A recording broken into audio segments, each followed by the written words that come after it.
Alright, this is John Cola with growingyourgreens.com. Today we have another exciting episode for you. And I'm here in Florida, in West Palm Beach, Florida. I'm here at Tropical Acres Farms. You want to remember their website, tropicalacresfarms.com.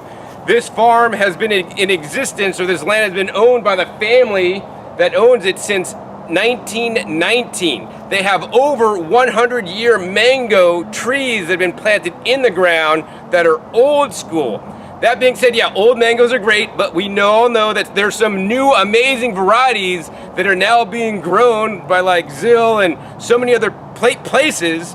And this farm that's almost 8 acres has over 330 different varieties of mangoes. If you guys go to the store and buy mangoes, you can maybe get like, I don't know, 3 varieties if you're lucky. And they're imported, and they're heat treated, and they don't taste anything like they should normally.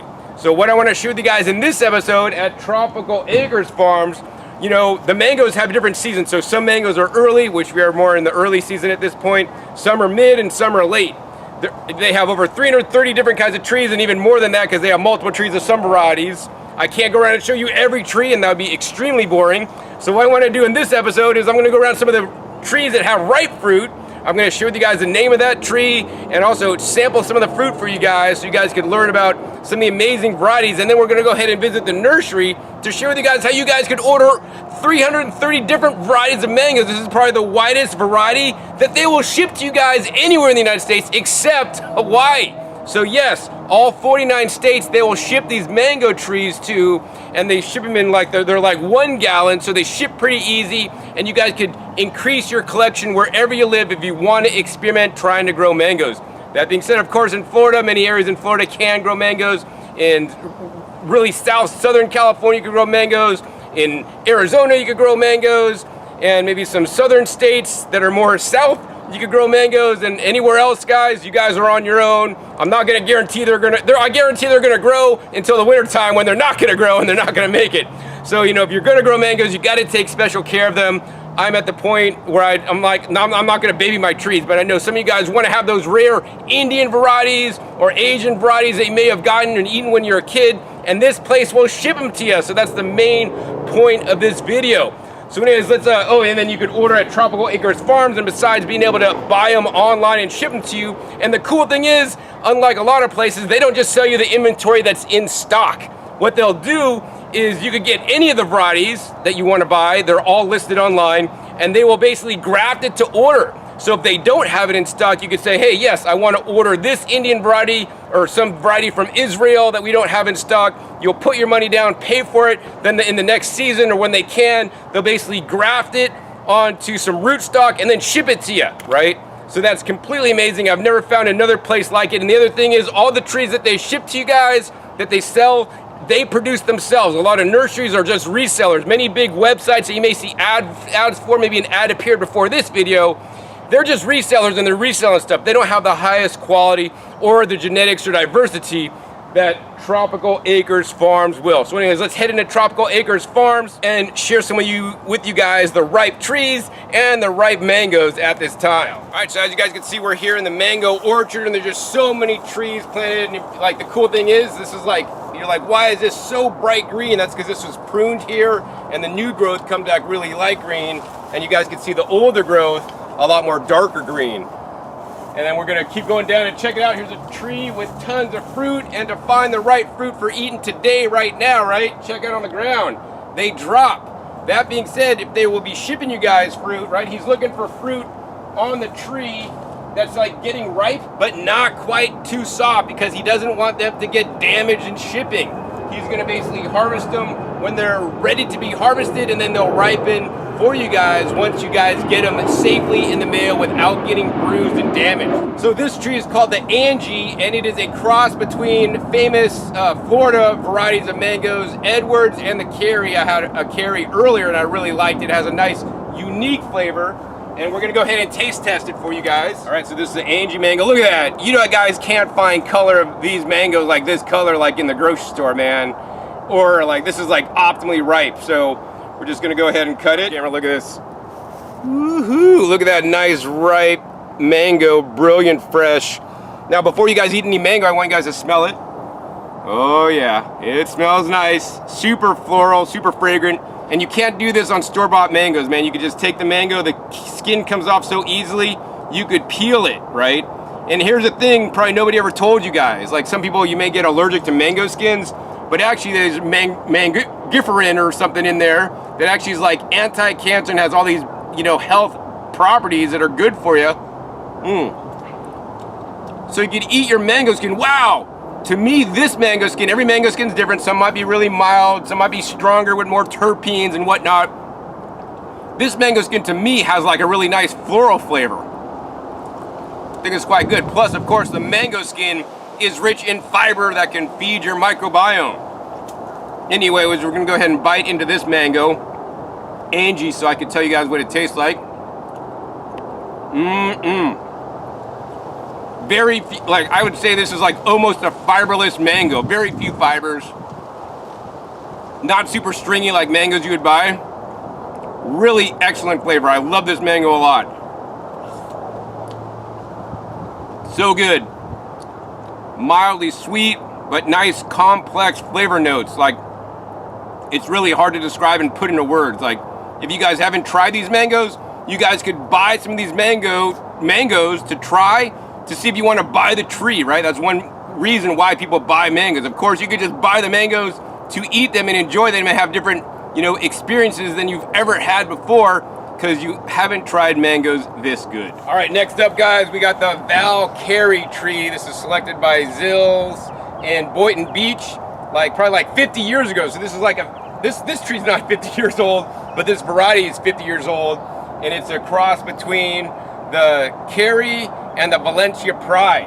And so let's see, you can see some fruits are starting to like turn ripe, and you can see there's one here on the ground, and you guys can see this side is starting to ripen, but then if we flip it over, this side's a lot more riper. So I'm just gonna go ahead and cut off this side for you guys, and we're gonna taste this ValCarrie.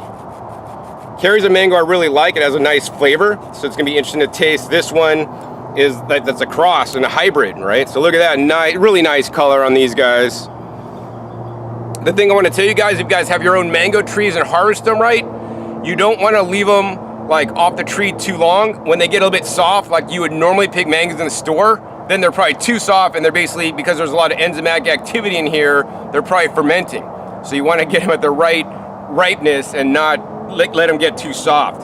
So there's like many ways to eat mangoes. I think lately I've just been peeling them off, and when they're this ripe, you could you know, fairly easily peel them. All right, so let's try this ValCarrie. I like this one definitely better than Angie, so you might want to get this one instead. Definitely a winner in my book. So juicy, so ripe, so delicious. All right, so next up, guys, check this out. We got the Fruit Punch Mango. These mangoes are huge, and this is actually this is a hybrid from the Zill 80 that came out in 1980. This is a well sought after mango that many people desire. I don't know exactly why yet. Maybe they taste amazing or something, but we got a ripe one. And if they have ripe ones, they can ship them to you. And of course, if you guys live in Florida, you guys could buy your own tree from the farm here and grow your own Fruit Punch Mango. This is a classic sub-acid mango right here. Look at the size on that. We're gonna try it, sub-acid mango. Once again, just like apple varieties, all these mango varieties taste a little bit different, and it's hard for me to put into words the minute differences in these. Yes, they're sweet. Some of them have floral notes, some of them have a little more sappy notes. I mean, you just gotta try to find them and see which one you like the best, and the only way to do that is to try them yourself and see, oh, I love the taste of this, I don't like the taste of that. And so we're gonna go try this Fruit Punch Mango. Well, it looks like a mango on the inside. And on this one, we're just gonna go ahead and slice it down. A little bit fermented on that side, a little bit zingy. I mean, the other side, I would say it has a classic mango flavor. Definitely not one of my favorites. I don't know why people love this so much. But nonetheless, if you're into classic mango flavors, actually this is good, but I really like the floral mangoes that to me taste a lot more interesting than the classic mango flavor. All right, next mango up, we got the Jehangir, and these just happen to be ripe right now in this season. This mango is actually from India. And you know, every different mango is different. I'm learning so many things about mangoes on this trip. And I've learned like these mangoes stay green when they're ripe. And they're not the most, you know, beautiful mango because they stay green on the outside, maybe more whitish on the inside. But surely we have a ripe one today to try for you guys. Jehangir from India. And that's a cool thing. They grow a lot of Indian varieties mangoes, a lot of from Southeast Asia, from Asia. All have different flavors, guys. So let's go ahead and cut this open and show you guys what it looks like.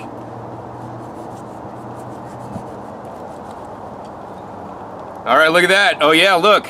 That's not that orange on the inside, right? But still, this is considered ripe. If they let them go too long, they can start getting fermented and just nasty and gross. And of course, some mangoes, you could actually eat them green and shred them into salads and whatnot, okay? And they're not sweet. So Jehangir from India, let's try it. Wow. That'll blow you away, guys. Like, this doesn't taste like a mango. To me, this tastes like a maybe cross between some kind of like citrus, little acid notes. I'm tasting like some anise or like licorice notes in there too. It's quite complex. Not super sweet, not gonna like blow you away. But what I'm really loving about this mango is the more complex flavor that you don't get in a standard mango that just tastes sweet and you don't taste other things, right? A lot more complex is Indian mango. I especially like it like right near the stem. Maybe it's like more flavorful right there for me. So good, actually. Wow, that taste was there. I was like, whoa, this is so good, man. It's like eating flowers plus mango plus citrus all at the same time. Jehangir, yeah, you guys want to get that one for sure. All right, guys, we got to try another mango for you guys. This is a Thai mango called Keow Savoy, and actually this mango is actually sweet when it's green. Now, yes, it's firm when it's green, but these are eaten hard and firm with a tad sweetness. So I really want to try to see what, besides the sweetness, what am I getting? Am I getting like a lot of fiber, no flavor? I mean, we're gonna try it. And you eat it like an apple. This will blow your mind. Look at this. Watch this. Oh, it's too tough. Wow. Amazingly, you know what? I've gotten apples that taste less sweet than this. Now, I'm not going to say this is super sweet, but a Granny Smith doesn't taste as sweet as this one. But it's really fibrous, so we're going to spit out the skin, and we're going to try to just get the flesh only.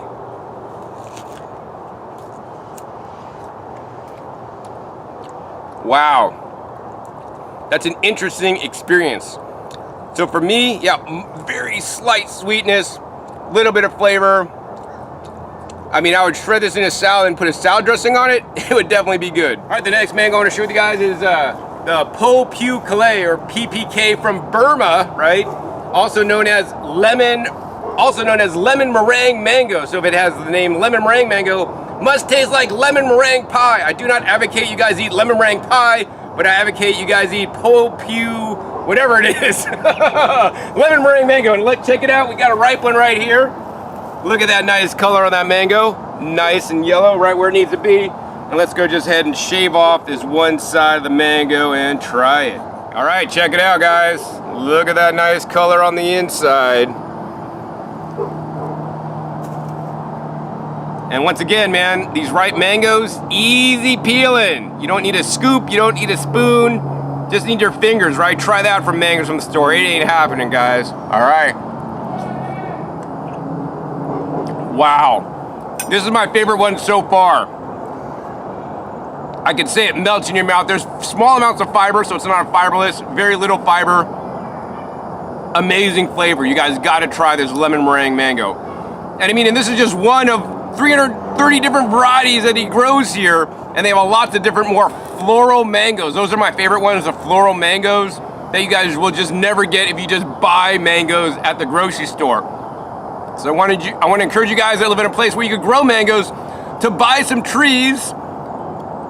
And I want to encourage you guys that don't grow mangoes or can't grow mangoes to get this fruit that he could ship to you direct anywhere in the United States, except for Hawaii and California. All right, so you guys can see we're in the certified nursery here, and all these nursery plants are certified 49 states. So except Hawaii, he'll even ship these plants to California for you guys, so you guys can have your hand at growing some amazing mangoes.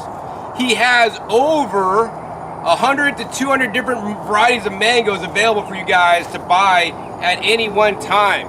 Unfortunately, he's one guy and his wife trying to do all this, and he can't always update his website. So he may have many varieties listed as available on the website, but many on the website will say grafting request, meaning that he doesn't have it in stock on the website, but you may want to contact him directly because he may actually have it in stock. He can't keep up with updating the website constantly and all this kind of stuff. But he has 100 to 200 different kinds. If he doesn't have it, you could pre-order it and he will make it for you. And the cool thing is website tropicalacresfarms.com. He has a PDF chart with basically all the varieties listed. You could click on the variety, you could get a little description of variety, and then learn more about it, but also be able to buy the plant itself. We're just gonna go down to some random plant right here. So all right, so here's a plant. This is known as the R8T3 Edward variety. This is a 1 gallon pot. This is one like he'd ship to you guys, and he does these from grafting. So what he does, he goes around his from all his trees and he'll select the best seed for the rootstock. So in many cases, he may get the turpentine mango that has really fibrous fibers, and really I ate one and it got the string stuck in my teeth. Decent flavor, but those other ones that I tasted in this video, way better. But he'll grow that tree that's been basically 100-year-old fruits, basically are growing the seeds, growing them out for the rootstock, that then this R8T3 gets basically grafted onto the top. Now I don't know if he used that one because he also used other, mangoes that drop that he has found to work the best for the top that he's putting on there. So you could guarantee that you're gonna get some high quality trees that'll ship to you, and then you'll be able to plant and then grow the trees out yourself. And now he'll ship them in the 1 gallons, or for more money, he'll sell you guys the 3 gallons. I always encourage you guys, if you got the money, buy the bigger plants. Bigger plants generally are gonna be more resistant to frost and disease and all these kind of pests and whatnot than smaller baby plants. But yeah, I'm amazed that this nursery sells the widest variety and most kinds of different mangoes that I've ever been to. And besides just selling you guys the ones he has in stock, 100 to 200 kinds, he will basically sell you the kinds that he does not have in stock, and he'll make them when you order them, the next time he's doing a round of, grafting and whatnot. So that's really cool. Lots of amazing mangoes. You guys can get shipped anywhere in the country except Hawaii. So that's a first for me, and more importantly, the super rare variety. So you want to go to the website and click on the different kinds that sound interesting to you. On the website, he also lists like where they're from, if they're originated and born in the USA, or if they're like from Asia or from India or wherever, he'll say that, and he'll give a nice description. And it's his descriptions. He wrote the descriptions personally based on his experience and notes that he's taken over the years of growing mangoes. He started in like 2012, something like that. So he's been growing mangoes and has everyday experience for like 12 years, and this is like the life he lives. He lives his life on the farm, working here. He harvests mangoes, plants trees, does the grafting. So amazing.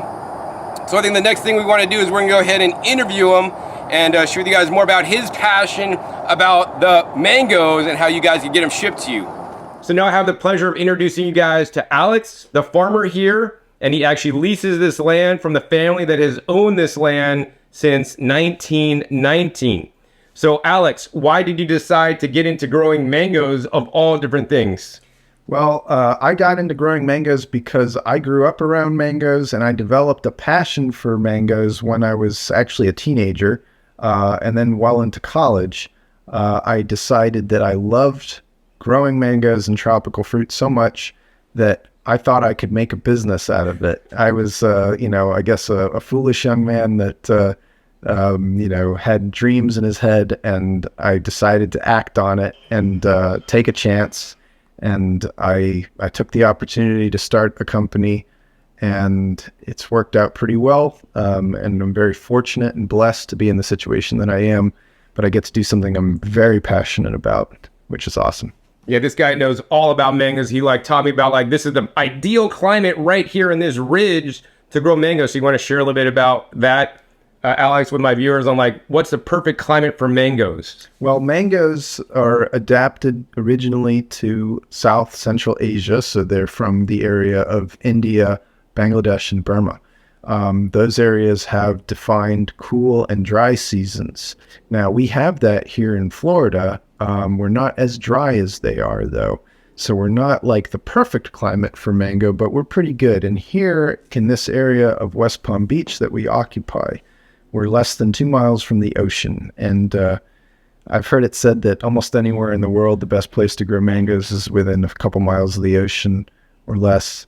So here, because we have a sea breeze due to our proximity to the beach and the ocean, we have less humidity than they do further inland. If you go a few miles inland, they start behaving differently here in Florida. It becomes more humid, there's more bodies of fresh water, there's more vegetation, and you're further removed from that sea breeze. So here in West Palm Beach, we're on a ridge that's a little bit elevated compared to the rest of the state. Most of Florida is pretty flat, especially South Florida. But here, we're anywhere from 20 to 30 feet above sea level on this ridge, sometimes even higher in other parts of it. And the soil here drains very well. It's very sandy. And for most crops, sand is not so great. But for mangoes, it's wonderful. They actually thrive in our soil here.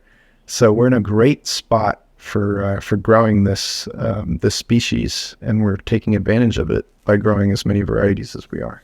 Wow. So yeah, it's surprising to know that, mangoes like it actually dry. So would mangoes really grow well in like places like Phoenix, for example, where it's They won't necessarily grow that well. That's the problem. In places like Arizona and Southern California, they can survive, but they grow quite slowly, especially as grafted trees. And people in California are kind of surprised to learn that sometimes. And they think that they want like a dwarf tree because they have limited space. And we try to dissuade them from planting a dwarf in California or Arizona. They actually should grow a more vigorous variety if possible. However, the quality of the fruit that you get in Southern California and in arid places like Arizona is actually usually quite good.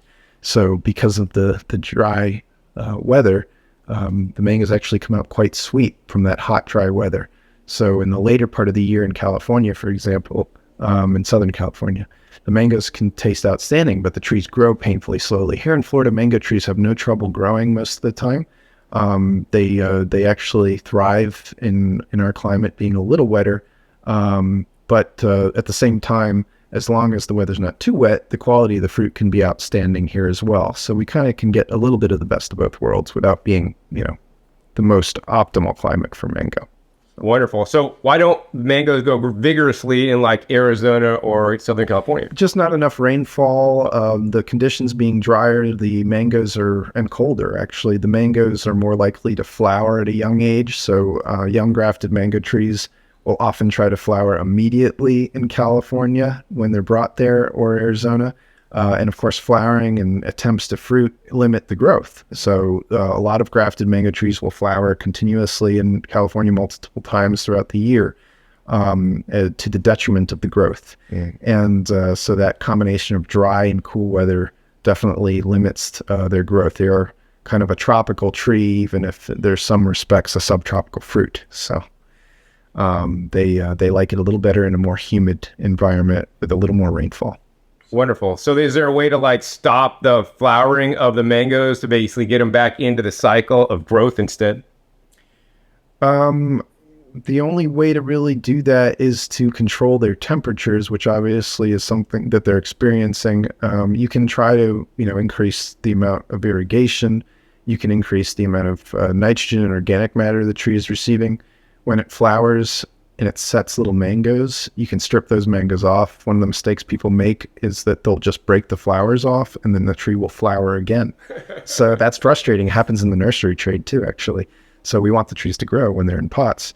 So we encourage people to just let them set little pea-sized mangoes, and when they're that size, go ahead and just strip off the fruit, which can be painful to do, but painful to watch, I guess.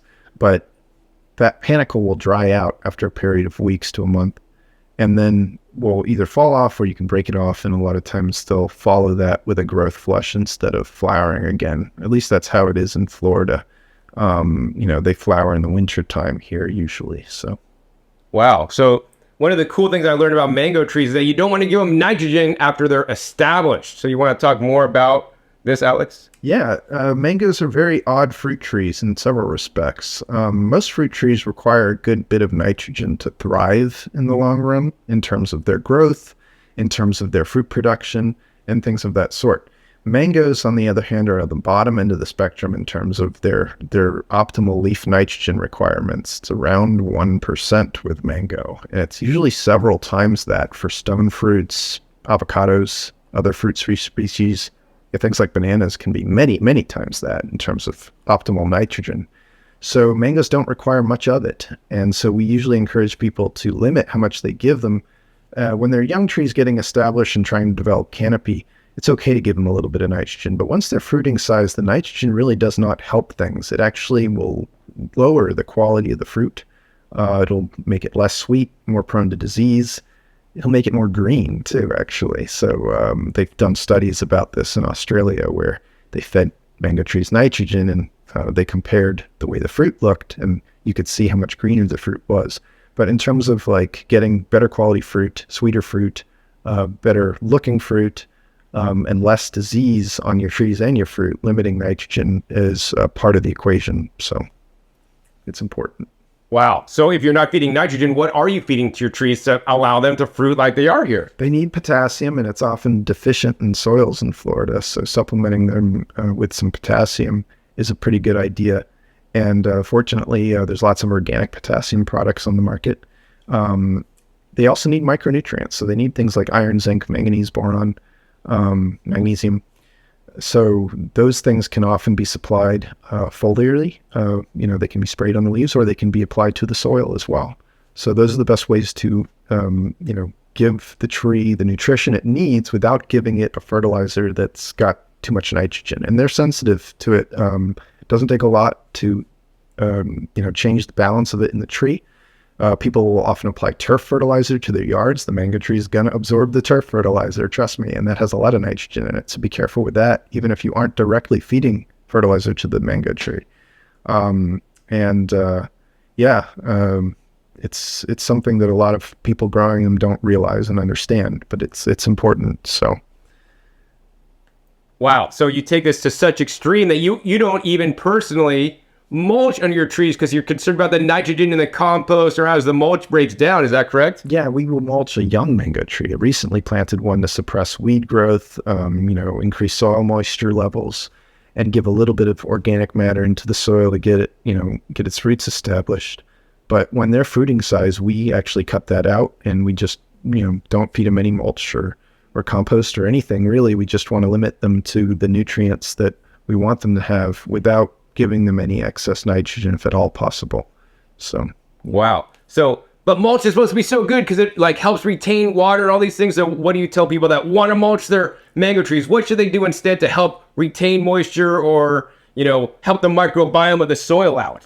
Well, initially, when you plant the tree, mulching is fine. First couple of years, it's okay. And we do it too, just when they're getting established. And after that, once they get large enough, normally we want the ground to be relatively dry because, like I mentioned before, when we're trying to get a mango tree to flower, we want actually dry conditions.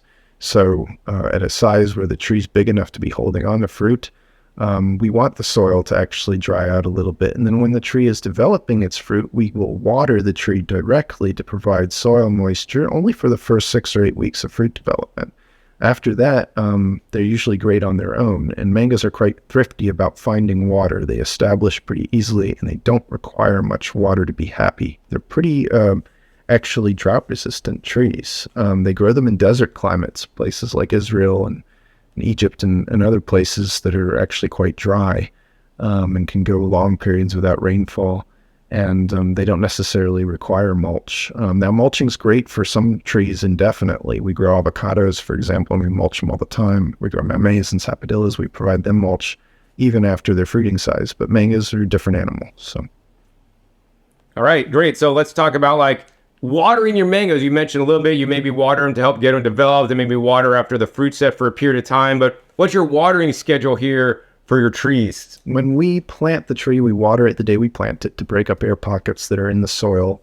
And then after that, we'll water them every other day for the first couple of weeks after planting, or maybe first 2 or 3 weeks. And then after that, we can scale that back here in Florida to maybe twice a week for first year and a half or so while they're getting established. And then beyond that, we don't really need to water them except when they are developing their little mangoes. So the first 6 or 8 weeks or so from the time you see those little mangoes set, we encourage people to water the tree a couple times a week to limit the amount of fruit that they drop, because they will drop a lot of fruit, and that fruit development period occurs in our dry season here in Florida. So our dry season in Florida is like our winter months and our spring months. So, December, January, February, March, April, we usually don't receive a lot of rainfall here. There's exceptions some years, but they can drop a lot of fruit if there's no irrigation during that time, no rainfall, nothing. So that helps alleviate the drought stress a bit enough so that they can hold a little more fruit than they otherwise would. Beyond that point, you don't want to water them when they're within a month or so of fruit ripeness, because the water then becomes detrimental to the sweetness and the flavor of the fruit. All right, Alex, so I've heard it's good to stress out your mango trees. Maybe not good to stress out your wife, but it's probably good to stress out your mango trees in certain situations. So why can stressing out your mango tree help the mango to grow better and even better fruit quality? Well, one of the things that triggers mangoes to flower is actually cold weather. So that stress from the cold, the tree feels that stress. And in subtropical climates, that cold weather will actually cause the tree to go into a reproductive cycle. So it will try to make flowers and fruit because it feels like its life is threatened a little bit by the stress that it's feeling. In tropical climates, they don't receive cold weather, but mangoes in the tropics that are adapted to that zone will actually flower off a drought stress. So the stress from that lack of water is felt by the tree, and it responds in a lot of cases by creating flowers and fluorescence and setting fruit.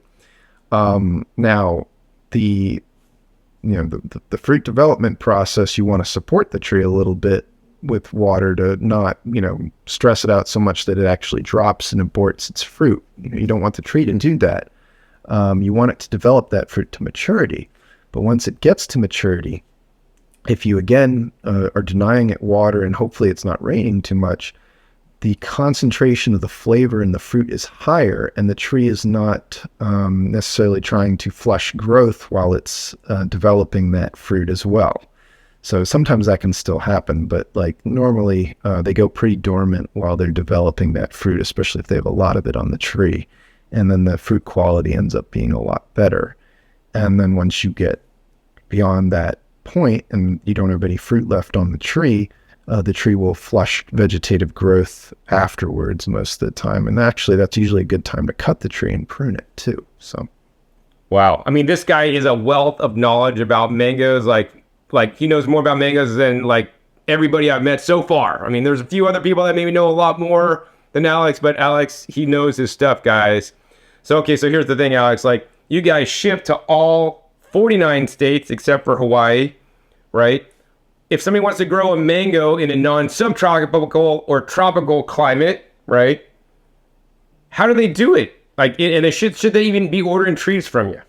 Well, it can be done, actually, surprisingly enough, as long as the environment is very well controlled. There are people doing it where they grow them in pots, and in southern climates, what they'll do is they'll leave the tree outside until it gets to a point where there's a threat of freezing weather, and they'll just take the tree inside.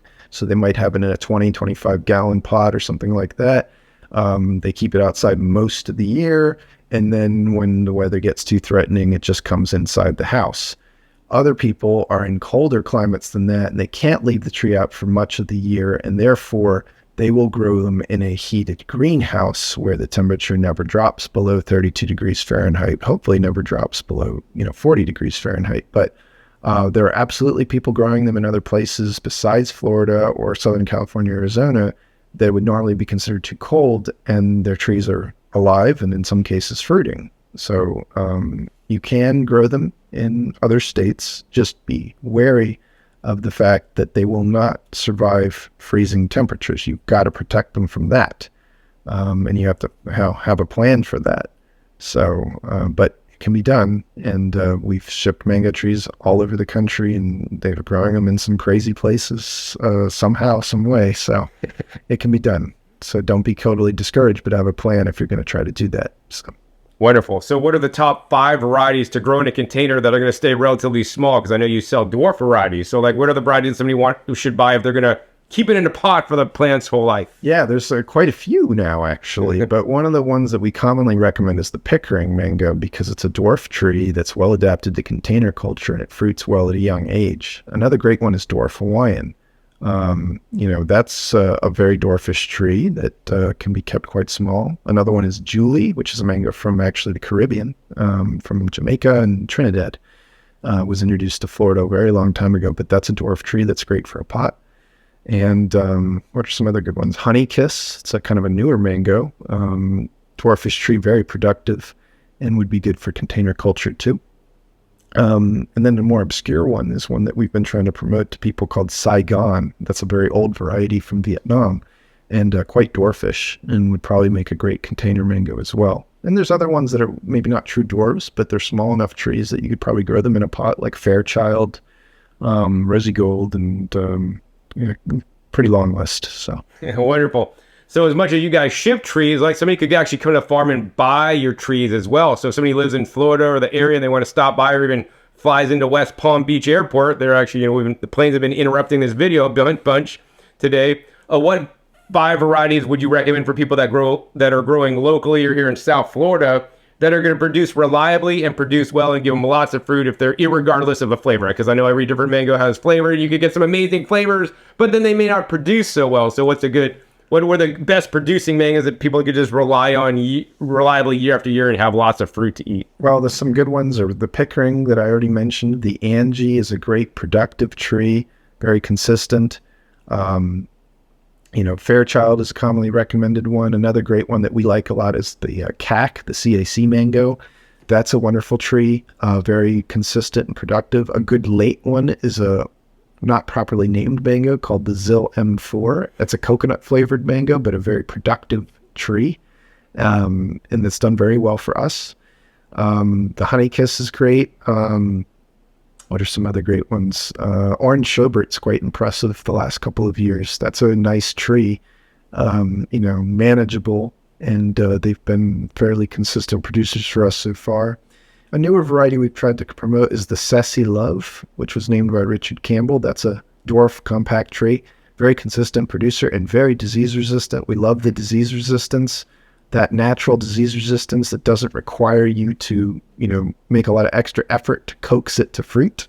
It was really important, especially here in Florida. So, wonderful. All right, Alex, so what are the 3 biggest mistakes that somebody makes when they're trying to grow a mango tree that causes them to fail or even lose the life of their tree? 3 big mistakes that people make when they're growing their mango tree. Well, number 1 is when they plant the tree, they will mix things into the planting hole like fertilizer or compost or manure or potting soil.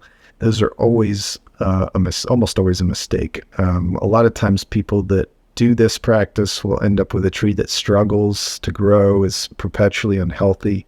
And then later on you ask them, well, what did you do when you planted it? And they tell you that they put fertilizer in the planting hole or something like that. Mangoes are quite sensitive to that kind of thing. And here in Florida, we usually tell people to just plant them straight into our native soil, and they usually do the best that way. So that's number 1 in terms of mistakes people make. Number 2 is over-fertilizing the tree. A lot of people are just really eager to get their tree up to size and fruiting, and they'll just put way too much nitrogen-containing fertilizer, too much NPK on the trees, and they can end up burning the trees that way. Mangoes are very sensitive to salt burn, and it's not too hard to kill a mango tree with too much fertilizer.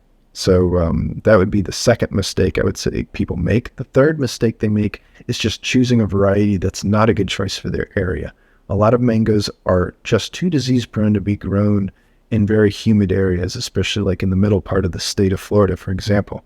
And they'll go and rush out to plant a tree that tastes incredible, but it just has too much susceptibility to anthracnose or bacterial spider powdery mildew, and or the combination of all the above, and the tree just always struggles and never fruits well. So those are the 3 biggest mistakes I think people make when it comes to mango trees.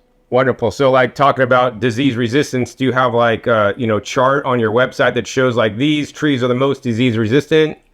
We don't have a chart, but what we do have is information contained in each description in terms of what our experience is with that tree's disease tolerance levels.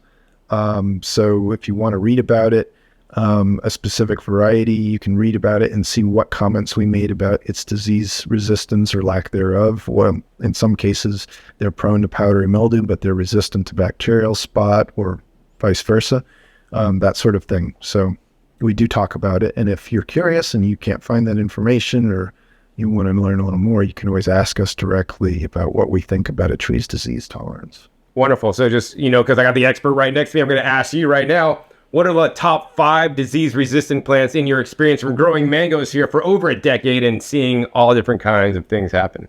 The most disease-resistant mangoes we grow are, amongst them, are Duncan. Pickering is exceptional and disease-resistant. Fairchild's very disease-resistant. What are some others that are extremely disease-resistant? Angie is extremely disease-resistant. Floragon. Sweet Tart's pretty disease-resistant. Sussy Love and Philippine, extremely disease-resistant mango.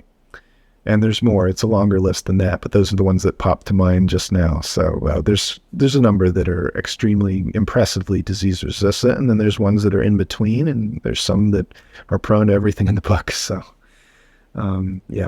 All right, wonderful. I wish I could stay here longer and interview you all night. I know you guys are really into this because you guys are learning all about mangoes. But if you guys want to learn a lot about mangoes, I'd recommend my friend's channel, Paul Nissen. He's got the Fruitful Trees channel here on YouTube. I'll put a link down below to that. Paul's been interviewing Alex on a regular basis and does updates here on a regular basis, going over different kind of Indian mangoes, Asian mangoes, and all the questions you have about mangoes. Paul's got on his channel because he lives here in the area. So check him out, link down below for that. So anyways, the last question I have for you, Alex, is how can somebody buy your fruit trees online and find out your availability and get them shipped to you guys anywhere in the United States except Hawaii?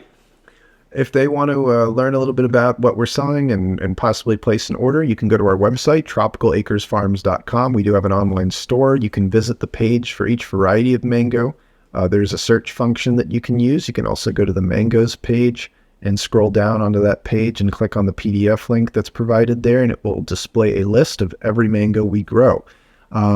If you want to know if we have a certain variety in stock or just want to see what our inventory is, the best way to find that out is to send us an email, tropicalacresfarms@gmail.com.